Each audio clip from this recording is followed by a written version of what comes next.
Article 341 భారత రాజ్యాంగము article 341లో ఎస్సీల జాబితాలో చేర్చడానికి కానీ కొన్ని కులాలను తొలగించడానికి కానీ రాష్ట్రపతికి ఆ రోజు అధికారం ఇవ్వబడింది రాజ్యాంగంలో. అది ఈ రోజు కూడా ఉంది అధికారం.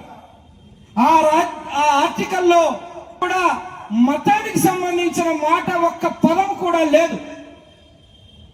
అయితే ఆ రోజు జరిగిన కుట్రలో భాగంగా రాష్ట్రపతి ఆ రోజు ఉన్న కేబినెట్ వారికి ఇచ్చిన అధికారాన్ని దుర్వినియోగం చేసి దళితులను మాత్రమే మీరు హిందువులుగా ఉంటేనే మిమ్మల్ని ఎస్సీలుగా గుర్తిస్తాము అని చెప్పారు.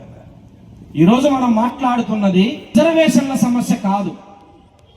మనం మాట్లాడుతున్నది ఆత్మగౌరవ సమస్య. మనం మాట్లాడుతున్నది సమానత్వానికి సంబంధించిన సమస్య.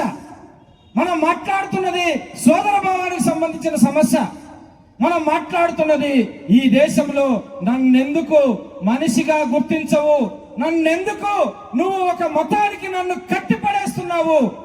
భారతదేశం మత స్వేచ్ఛనిచ్చినటువంటి ఈ దేశంలో 1948వ సంవత్సరంలో జెనీవాకు వెళ్లి ఐక్యరాజ్య సమితిలో నా దేశ ప్రజలందరికీ సంపూర్ణ మత స్వేచ్ఛ ఇవ్వడానికి నేను ఒప్పుకుంటున్నాను అని చెప్పి ఈ దేశం నుంచి ప్రతినిధి వెళ్లి అక్కడ సంతకం చేసి వచ్చిన వాడు. ఈ దేశంలో దళితులకు మాత్రమే మీరు హిందువులుగా ఉండాలి, ఉంటేనే నేను మిమ్మల్ని ఎస్సీలుగా గుర్తిస్తాను అని చెప్పి ఒక షరతు విధించాడు. అది వేరే ఎవరికి విధించలేదు. ఇది సంపూర్ణంగా